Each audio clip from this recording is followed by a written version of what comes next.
At the dinner table, my wife's college junior threw an estimated cost sheet for a pregnancy right in front of my face. He announced that my wife was going to be his surrogate and that I was expected to split the $30,000 bill for the medical fees and postpartum care. I stared at my wife in utter shock. I waited for her to tell me it was a sick joke. Instead, she slid her hand into his, looked me in the eye, and said, "I promised Julian I'd carry his baby. As my husband, it is your responsibility to split the cost. Don't try to dodge your duties." At that exact moment, it finally clicked. Our 9 years of marriage was nothing but a pathetic joke. Some people simply belonged in the trash. The moment our family sat down at the restaurant, my wife's junior, Julian, threw a printed sheet of paper directly at my face. He stood up, looking down at me with a smug, triumphant grin, like a rooster that had just won a fight. "Olivia has agreed to be my surrogate. The total cost from her pregnancy to postpartum care comes to $30,000. Let's split it down the middle." Silence fell over the dining table. My parents, who had just been happily raising their glasses to toast my in-laws, froze instantly. I stared at my wife, Olivia, in disbelief. I prayed she would tell me this was some twisted prank. We were married. We had been together for 9 years, living happily as dinks. And now, she was going to carry another man's child? And I was the last to know? I couldn't believe this was real. But right in front of me, my wife was locking fingers with another man. Her eyes, when they met mine, were cold and completely detached. "Ethan, I'm getting pregnant. As my husband, you are obligated to share the expenses. Stop trying to run away from your responsibilities." Emboldened by Olivia's support, Julian gave me a mocking glare. Then, right in front of my face, he leaned in and kissed the corner of her lips. After that, he pulled out a printed contract. "Since Olivia is carrying my child, I have 3 ground rules. First, from this moment on, you will cater to Olivia's every need during the pregnancy until she successfully gives birth. Second, after she gives birth, she will stay at my place on Mondays, Wednesdays, and Fridays to bond with the baby. She will only come home on Tuesdays, Thursdays, and Saturdays. You are not allowed to get jealous. Third, my child will be Olivia's sole heir and inherit all her assets. To protect the child's inheritance rights, you must go to the clinic and get a vasectomy." Listening to his ridiculous demands, my parents finally snapped out of their shock. My mother's face turned incredibly pale, and she couldn't hold back anymore. "What kind of madness is this?" She turned to my in-laws, Mr. and Mrs. Vance. "Are you two just going to sit there and let this happen?" Julian sneered. "They've already approved of this." My in-laws had taken Julian in as an adopted son years ago. Hearing his words, the two of them smiled and nodded. "Yes, we've known about this for a while." My mother-in-law, Mrs. Vance, even turned to persuade me. "Ethan, you know Julian's late father was Olivia's mentor. His dying wish was for Julian to carry on the family line. Olivia is just helping him fulfill his father's last wish. You're an educated man. Surely you understand what it means to repay a life-changing debt." I let out a cold, humorless laugh. "Repaying a debt? Is that what you call this disgusting, trashy affair?" Olivia's face immediately darkened. "Ethan, this is a notification, not a negotiation. Julian is going to be the father of my child. If you speak to him like that again, don't blame me for getting ugly." I stared at her, completely appalled. "Olivia, say that again." She rolled her eyes at me, her face filled with sheer annoyance. "Ethan, I am trying to do a good deed. Can you stop being so incredibly petty and dramatic? Besides, Julian is highly educated and brilliant. His genes deserve to be passed down." "Good genes?" I laughed out loud.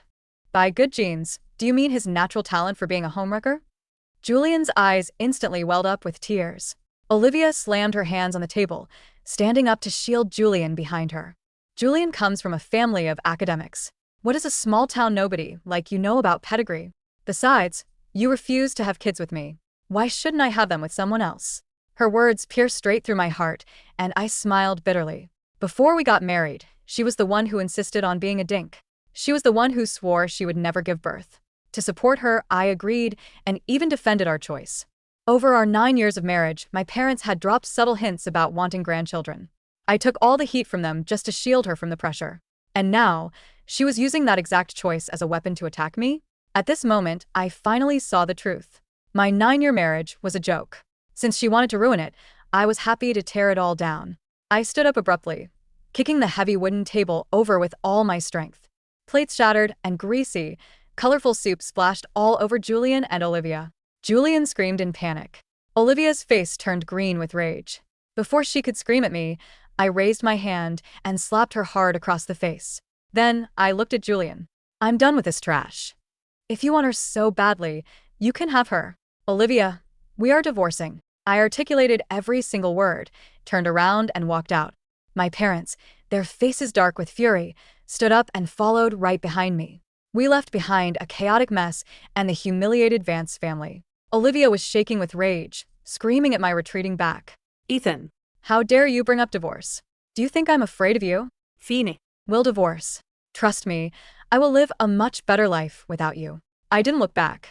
I led my parents out of that restaurant as fast as possible. I wouldn't spend another second in that toxic environment. After dropping my parents off at their house, I drove back to the suburban home Olivia, and I shared to pack my things. But the moment I arrived at the front door, I froze. All my clothes, books, and personal belongings had been tossed out onto the lawn like piles of garbage. Even the digital lock on the door had been changed. I called Olivia. No answer. So I initiated a FaceTime call. It connected. But the face on the screen belonged to Julian.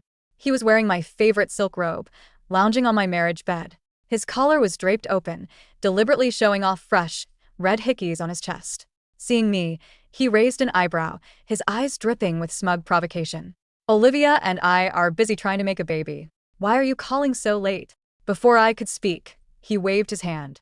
The diamond ring on his finger caught the light, and my pupils dilated. It was my wedding ring. The one I had personally designed and crafted for Olivia, a one-of-a-kind piece. Just a few days ago, Olivia had lied to me, saying she was taking it to the jeweler for a professional cleaning. I never imagined she would give it to Julian. Even the decorative picture frames on the nightstand had been replaced with intimate photos of them. Some showed them kissing, others hugging. Noticing my stare, Julian grinned widely. Oh, sorry about this, Ethan. Olivia said this house belongs to me now. She said all the old trash needs to be thrown out, so I tossed your things into the yard. I gripped my phone so hard my knuckles turned white. I took a deep breath. Where is Olivia? He blinked innocently. Olivia? She's in the shower. He sighed dramatically. You have no idea how clingy she is. She insisted on going for a second round. That's why I'm waiting for her. A wave of intense nausea hit my stomach. Oh, by the way, Olivia said since you were the one who demanded a divorce, you should grab your trash and beat it. After all, she was the one who bought this house. Before I could reply, Olivia stepped out of the bathroom, coming into the frame. She was wearing a semi-sheer negligee, her neck covered in red marks. Her eyes were hazy and wet. The moment she stepped out, she snuggled directly into Julian's arms. Julian said mockingly, Olivia, look, Ethan is watching us. Only then did she notice the screen. Her expression instantly hardened into a mask of pure annoyance. Since you want a divorce, what are you doing calling in the middle of the night? This place has absolutely nothing to do with you anymore. The fury in my chest erupted completely. Olivia, have you lost your mind? I paid for 80% of this house. The startup capital for your company came from me selling 2 of my tech patents. Your very first client was handed to you through my personal network. Just because people call you CEO Vance now, you think you're a god? What right do you have to kick me out? Olivia had been put on a pedestal for too long. No one had dared to strip away her fake mask in years. Having her secrets exposed made her face twist in rage. Ethan, don't flatter yourself. Everything I have today, I built with my own hands. It has nothing to do with you. If it weren't for marrying me, a small-town boy like you would still be rotting in the dirt. For 9 years, you and your family have been leeching off my success. Who do you think you are to bark at me? My heart ached with a sharp, dull pain. Looking at her distorted, angry face, the last shred of my affection died. Olivia, every single cent my family and I spent in the last 9 years was earned by my own sweat. Without me, do you honestly think an empty shell of a woman like you could have ever reached this position? She gnashed her teeth. I graduated from an elite university. How dare you call me an empty shell? Do you really think the company can't function without you? Ethan, you are nothing. You want to make a scene? Fine. I'll give you what you want. Tomorrow morning, we sign the divorce papers and you are officially fired from the company. I'm going to show you that my business runs perfectly fine without you. Olivia, since you want to play dirty, don't blame me for showing no mercy. Get ready to watch your precious company burn. I sneered, preparing to end the call. Olivia bounced on the bed in rage, screaming like a banshee just before the line went dead. Ethan, do you think you can survive in the city without me and the company? I've already blacklisted you with every major firm in this region. You won't find a single job. I will make sure you starve on the streets." I hung up, turned around, and walked away without looking back. I had to leave. If I stayed there a second longer, I would have broken down the door and dragged those two parasites to hell with me. The next morning, I drafted the divorce agreement and went straight to the company headquarters to find Olivia. But the moment I reached the lobby, two security guards blocked my path. I frowned. "I'm the executive vice president of this company." The guard mocked, cutting me off. "What vice president?" "An official notice was sent out this morning. You've been terminated. Furthermore, CEO Vance personally ordered that Ethan and dogs are not allowed inside." I clenched my fists, a burning sensation of anger rising in my chest. Just then, Julian and Olivia walked out of the elevator together. Julian spoke in a high-pitched, sarcastic tone. "Oh, look who it is. Former VP Ethan. Why are you standing outside?" Before I could answer, he gasped, feigning shock. "Oh, I forgot. You've been fired by Olivia. You're literally nobody now." The security guards laughed along servilely. Olivia stood beside him, her lips curled in a disdainful smirk. I took a deep, heavy breath, ignored Julian entirely, and locked my eyes on her. "I'm here to finalize the divorce." A glint of greed flashed in Julian's eyes.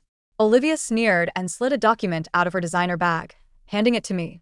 "I've already had my lawyers draft the paperwork. Sign it." I took it, and my brow furrowed as I skimmed the terms. "You expect me to leave with absolutely nothing?" According to the agreement, Olivia wasn't leaving me a single dime. How did she have the audacity? Olivia sneered. "What else did you expect?" Julian crossed his arms. "Isn't that obvious? This is Vance Group. Everything you used, wore, and drove belonged to Olivia's wealth. What right do you have to take her money? Honestly, if you want to keep whatever dignity you have left, just sign it." Seeing me hesitate, Olivia mocked. "I knew you couldn't bear to let go of this luxurious lifestyle. Why act so tough last night? Ethan, if you apologize right now, agree to split my pregnancy costs, and schedule your vasectomy, I might consider letting you keep your job. Otherwise, no need. I'll sign." I cut her off sharply. I pulled out my pen and rapidly signed my name on the dotted line. Olivia's expression hardened, clearly not expecting me to be so decisive. "Ethan, you, actually?" "Olivia." Before she could finish her sentence, Julian grabbed her hand. "Everything he has on him was paid for by you. Look at that custom-tailored suit he's wearing, and that sports car he drove here. They cost a fortune. Those are your assets. You can't let him leave with them." I snapped my gaze to her. Olivia was taken aback for a second, but then a look of cruel satisfaction washed over her face. "Julian is right. The car and your clothes were bought with my money. Since you're leaving with nothing, you don't get to take them. However, if you get down on your knees, beg Julian and me for forgiveness, and sign the commitment letter Julian drafted, I'll give you one last chance. Otherwise, don't blame me for leaving you out on the street in your underwear." My heart grew completely cold. "Fin." I let out a harsh laugh. Ignoring the mocking whispers and stares of the employees gathering in the lobby, I took off my designer blazer, unbuttoned my shirt, stepped out of my trousers, and kicked off my leather shoes. I threw my car keys directly at Olivia's face. "Are you satisfied now? I bought the underwear and the undershirt myself. I don't need to strip those off for you, do I?" The keys struck Olivia's face, leaving a red mark before clattering to the floor. She froze, completely stunned. I didn't give her another glance. With a straight back and head held high, I walked out of the building in my plain undershirt and boxers, completely ignoring the whispering crowd. Behind me, Olivia was shaking with sheer embarrassment and rage. "Ethan, you want to play this game with me? Fine. You'll regret this." For 9 long years, I was always the one to cave in. I was the one who coddled her. She couldn't understand why, this time, I refused to bow my head. I ignored her completely, hailed a taxi under the shocked stares of onlookers, and left. Since she wanted to play dirty, I was going to ruin her. Using the last of my cash, I took the cab to my parents' house. My parents and my sister, Chloe, who had married a few years ago, were all gathered in the living room. The atmosphere was incredibly tense. Seeing me walk in wearing nothing but my underwear, my mother's eyes instantly turned red. "Ethan, what happened? Did Olivia do this to you?" My father immediately grabbed me and pushed me toward the guest room. "Go, put on some dry clothes before you catch a cold." Before I could say anything, Chloe let out an annoyed, loud sigh. "Ethan, seriously? Why did you have to pick a fight with Olivia? Are you not satisfied until you drag this entire family into the mud with you?" "Chloe, shut your mouth," my mother warned her sharply. But Chloe only grew more agitated, jumping up from the sofa. Am I wrong? Why are you protecting him? If it weren't for his stupid ego, would our lives be falling apart right now? My mother's face paled as she tried to stop her. I realized something was terribly wrong. What happened? Tell me. Nothing. Nothing happened. My mother forced a weak smile and tried to push me into the bedroom. My father was also trying to hold Chloe back. But Chloe broke free, crying out, "Dad, Mom, how long are you going to keep this from him? Both of you were fired from the university today. I was let go from my marketing firm this morning, and my daughter, Lily, was expelled from her private daycare. Ethan caused all of this. Why does he get to be shielded from the truth?" I froze. What? Chloe's eyes were bloodshot, her shoulders shaking violently as she wept. Despite my parents' protests, the ugly truth came out. My parents weren't the uneducated country folk Olivia claimed they were. They were respected professors who had worked hard to secure their positions at a prestigious local university. But this morning, both of them were abruptly dismissed from their tenure under the guise of restructuring. Chloe was fired without cause. Even my little niece, Lily, was kicked out of her daycare. The director had called Chloe, cryptically warning her that they had offended someone with immense corporate power in the city. In this region, the only person who hated me enough and possessed that level of corporate influence was Olivia. "Ethan, please, I beg you, stop fighting her."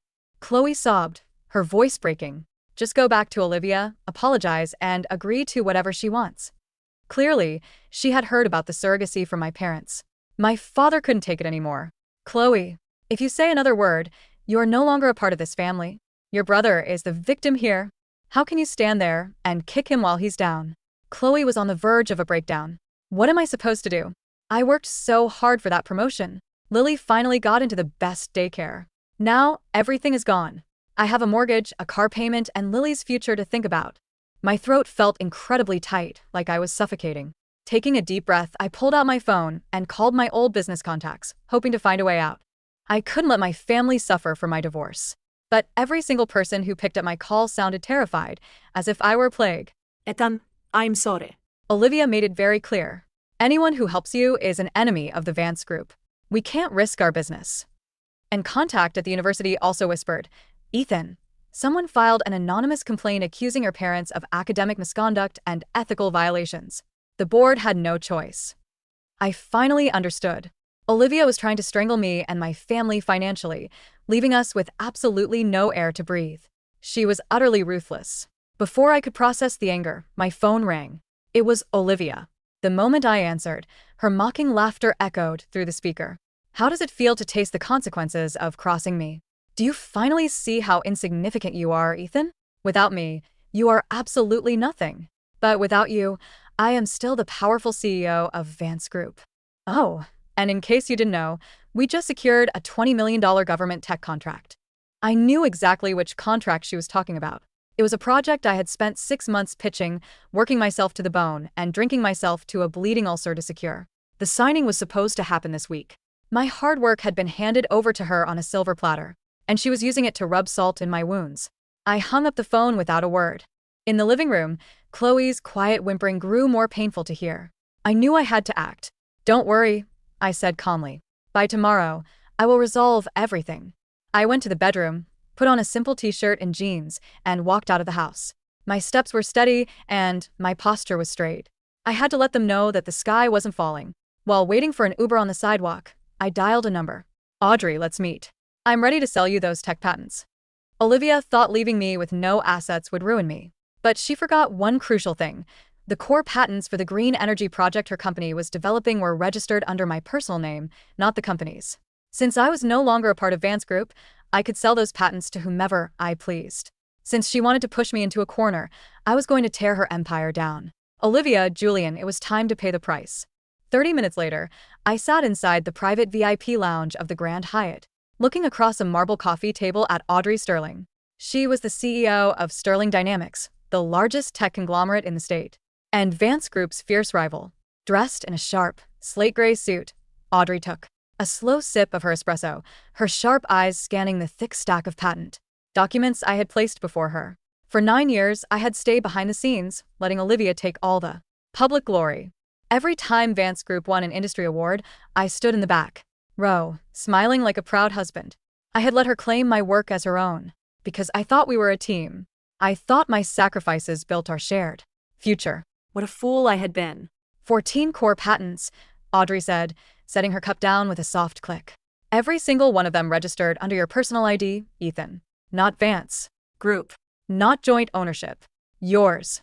When I designed the green energy architecture, Olivia and I weren't even incorporated yet, I replied, my voice steady and cold. I granted Vance Group a non-exclusive, conditional license to use my intellectual property.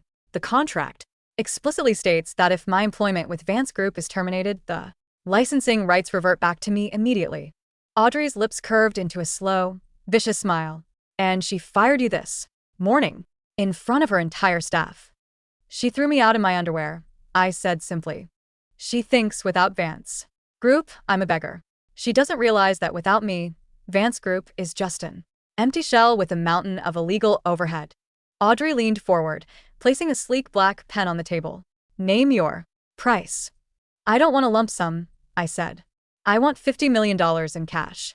Up front, a 20% equity stake in Sterling Dynamics' new green tech division and total legal backing to crush Vance Group into dust. Furthermore, I need your team to clear my family's name by tomorrow morning. Audrey didn't hesitate for a single second. She reached into her suit jacket, pulled out a gold-plated fountain pen, and signed the contract on the spot. Done, Audrey said, extending her hand. Welcome to Sterling Dynamics, Chief Technology Officer Ethan. As I shook her hand, my phone buzzed in my pocket. It was a text from an unknown number. Attached was a photo sent by Julian. He was wearing my favorite silk bathrobe, holding a glass of vintage champagne, resting his feet on my desk at the office. Text from Julian. Thanks for leaving your sports car and house keys, loser. Olivia just signed the title of the mansion over to me as an early wedding gift. Don't forget to get your vasectomy soon. I stared at the screen, a cold smile touching my lips. Enjoy it while it lasts, Julian, I thought, because tomorrow the bill comes. do it. The next morning, the city's top business news outlets were buzzing. Olivia had booked the grand ballroom at the International Convention Center for a massive press conference. Today was the official signing ceremony for the $20 million government green energy project, the very contract I had spent 6 months coughing up blood to secure. Inside the ballroom, crystal chandeliers glittered over rows of reporters, TV, cameras, and city officials. Olivia wore a white designer gown, looking radiant and smug. Julian stood by her side in a custom tuxedo, his chest puffed out like a peacock. Sitting in the front row were my former in-laws, Mr. and Mrs. Vance, waving to the cameras as if they were royalty. Julian stepped up to the podium first, adjusting the microphone with an arrogant flourish. Ladies and gentlemen, Julian announced, his voice booming through the speakers. Today marks a new era for Vance Group. Under CEO Olivia Vance's vision, and with my creative direction, we have unlocked the future of green technology. A reporter held up a microphone. Mr. Vance, there are rumors that your former Vice President, Ethan, was the primary developer of this technology. Can you comment on his sudden departure yesterday? Olivia stepped forward, taking the microphone with a disdainful smirk. Ethan was merely an administrative assistant who rode on my coattails for 9 years. Olivia lied smoothly to the cameras. He lacked vision, talent, and ambition. When he realized he couldn't keep up with our company's rapid growth, he threw a tantrum and abandoned his duties. We cut him loose. As you can see, Vance Group thrives without dead weight. The crowd applauded. Julian grinned, leaning in to give Olivia a loud, theatrical kiss on the cheek right in front of the flashing cameras. Now, Olivia proclaimed, turning to the mayor and the director of energy. Let us sign the contract and begin this $20 million journey. Hold your pen, CEO Vance. A clear, powerful voice echoed from the back of the auditorium. The double doors of the ballroom slammed open. The room went dead silent. Dozens of camera lenses spun around instantly. I walked down the red-carpeted aisle, clad in a bespoke charcoal gray Seville row suit that fitted my broad shoulders perfectly. Beside me walked Audrey Sterling, flanked by a legal team of 8 top-tier attorneys in crisp suits, accompanied by 4 uniformed federal officers. Olivia's face flushed red, then instantly drained of color. Ethan? How did you get in here? Security. Throw this homeless trash out. The security guards rushed forward, but Audrey's head of legal stepped in front, holding up a federal court badge. Touch him, and you'll be arrested for interfering with a federal officer. Julian sneered, pointing a finger at me. Ethan, you signed the divorce papers. You walked out with nothing. What, did you rent that suit just to come here and embarrass yourself? Security, get rid of him. I didn't even glance at Julian. I walked straight up to the head table looking directly at the Director of Energy. Director Miller, I said calmly.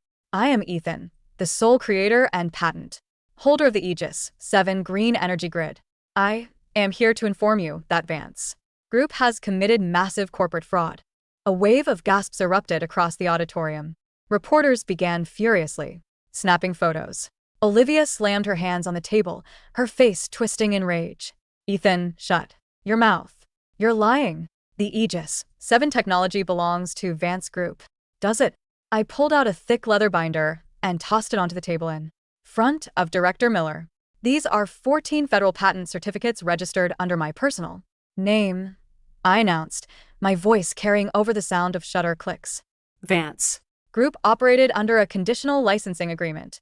Paragraph 4, Section B, clearly states, in the event of Ethan's termination or resignation from Vance Group, all intellectual property rights immediately revert to Ethan, and Vance Group is prohibited from utilizing, pitching, or commercializing said technology.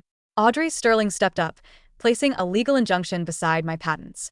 As of 8 a.m. this morning, Sterling Dynamics has acquired the exclusive global rights to Mr.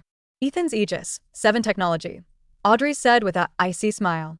Vance Group currently possesses zero legal right to execute this government contract. If you sign today, CEO Vance, you will be committing felony patent infringement and defraudment of the state government. Director Miller's face went completely pale. He immediately stood up, pulled his pen back, and glared at Olivia. Is this true, CEO Vance? No. It's a lie. He's trying to sabotage me. Olivia screamed, her composure entirely vanishing. She grabbed the patent documents, frantically turning the pages, her eyes widening in horror as she saw my legal signature on every single official registry page. She had never looked at the company's legal filings. For 9 years, she had signed whatever documents I put in front of her, completely ignorant of how the corporate architecture was structured. She had genuinely believed that because she was the CEO, everything I created automatically belonged to her. Julian, do something. Olivia shrieked, turning to Julian in panic. You told me he had no leverage. You told me he was powerless. Julian was trembling violently. The smug rooster mask was completely shattered. I didn't know. He was just a small-town nobody. How could he own the patents? Director Miller closed his folder with a heavy thud. The signing ceremony is cancelled. Effective immediately, Vance Group is barred from all government bidding, and an official investigation into your corporate compliance will begin. Director? Wait, please. Olivia pleaded, reaching out, but the officials turned their backs and marched out of the room, accompanied by the federal officers. The reporters swarmed the stage like hungry wolves. CEO Vance, did you fraudulently pitch stolen technology to the government? Julian, is it true you forced out the real genius of the company? Olivia, is Vance Group facing bankruptcy? Get out. All of you, get out. Olivia shrieked, covering her face as the flashing lights blinded her. I stood at the center of the chaos, looking down at her with cold indifference. I told you last night, Olivia, I whispered, leaning in so only she could hear. Get ready to watch your precious company burn. By noon, the business world was in complete uproar. Vance Group's stock price plunged by 70% within 2 hours of the market opening. Board members resigned in mass, and bank creditors began frantically calling in Vance Group's loans. Meanwhile, Audrey's legal team had spent the morning working on another front. My family. By 2 p.m., the local university issued a formal public apology to my parents, declaring that the anonymous allegations of academic misconduct were completely fabricated.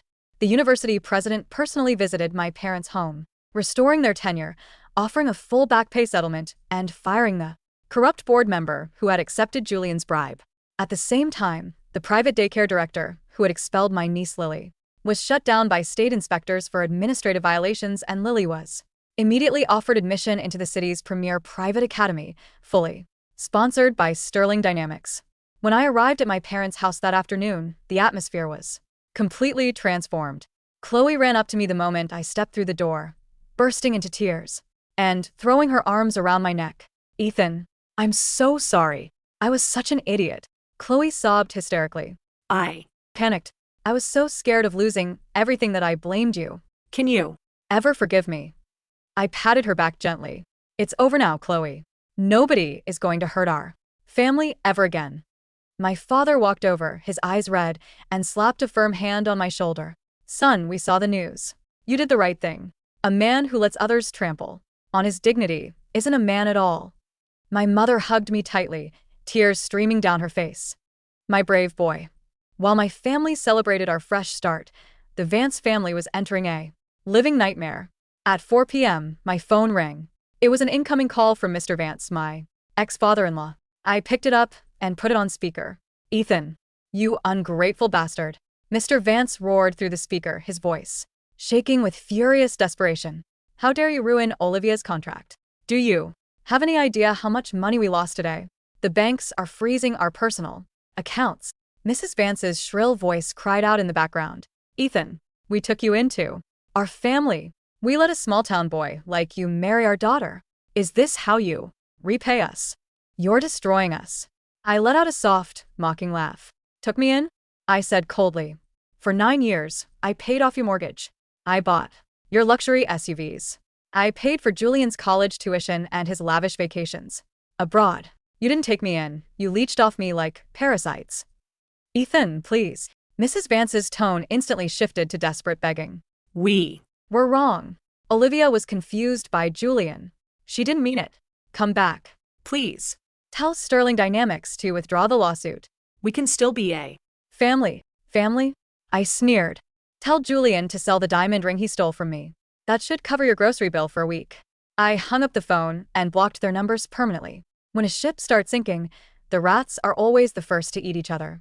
With Vance Group's accounts frozen and legal lawsuits piling up, Julian realized his gravy train had completely derailed.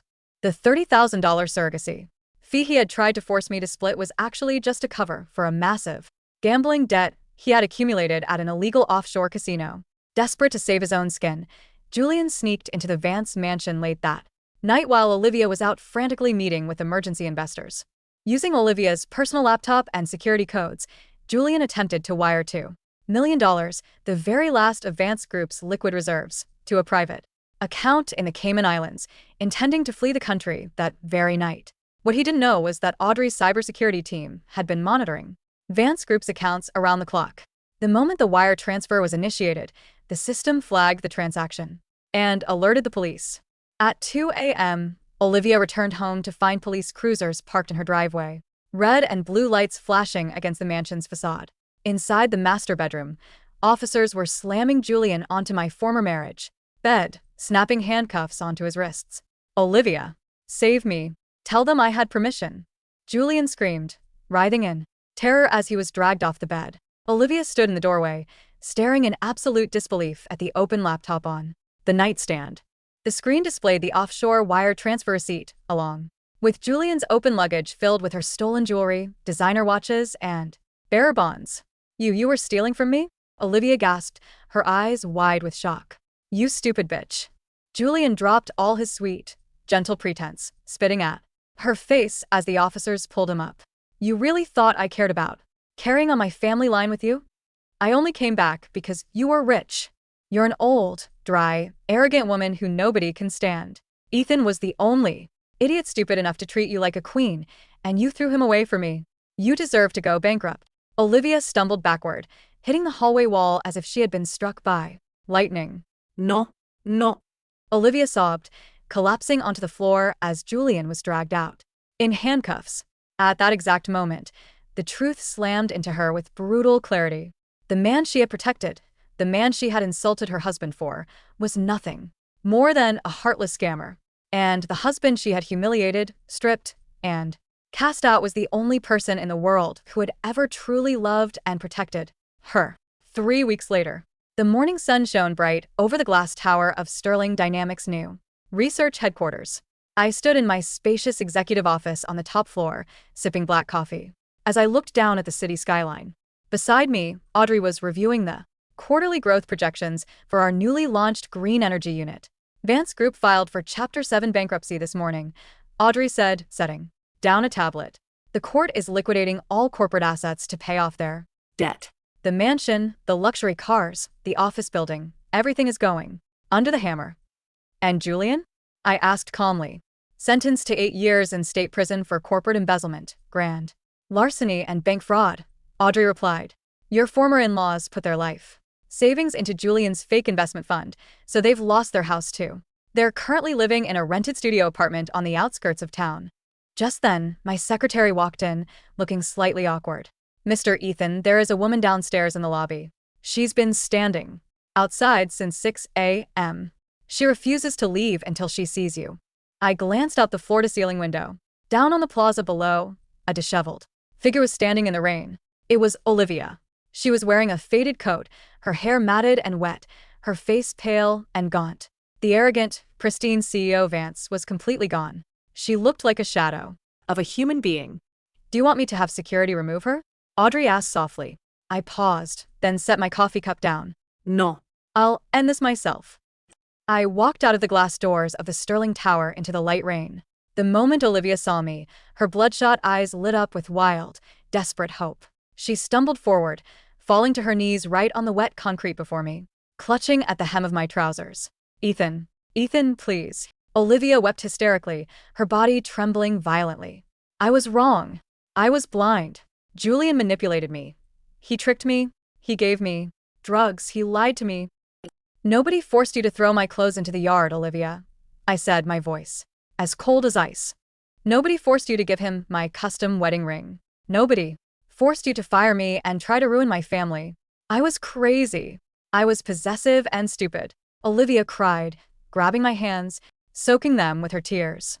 Ethan, we were married for 9 years. 9 years. We lived together. We built a life together. You loved me so much, remember? How you used to cook for me when I was sick. Remember how you defended me against everyone? I pulled my hands out of her grasp, looking down at her with pure indifference. I remember, I said softly. I remembered every single thing I did for you. And that's why, when I saw you locking fingers with another man and demanding I pay for your pregnancy, I realized something very important. Olivia looked up, her eyes wide with desperate tears. What did you realize? I realized that the Olivia I loved died a long time ago, I said calmly. the Woman standing before me is just trash. And trash belongs in the garbage bin. I pulled a crisp, white envelope from my coat pocket and dropped it onto the wet ground in front of her face. It was the final decree of absolute divorce, signed by the judge. The court has granted the divorce, I said. You leave with 0 alimony, 0 assets from my patents, and a mountain of personal debt. Don't ever contact me. Or my family again. Ethan, No. Please don't leave me. I love you. I only love you. Olivia screamed, crawling on her knees, trying to grab my shoes as I turned around. 2 large Sterling security guards immediately stepped forward, blocking her path and pulling her back as she kicked and shrieked like a madwoman. Ethan, come back. Her frantic, agonizing screams echoed through the rainy plaza, fading away as I walked back into the warm, brightly lit lobby of the Sterling building. I didn't look back. Not once. 6 months later, the annual International Tech Summit was held in the Central Grand Hall. Sterling Dynamics' new green energy architecture had successfully passed all federal standards, winning the National Innovation Award and securing a $500 million global infrastructure deal. I stood on the main stage, wearing a tailored tuxedo, accepting the golden trophy under the blinding flashes of hundreds of media cameras. In the front row, my parents were sitting proudly, clapping with tears of joy in their eyes.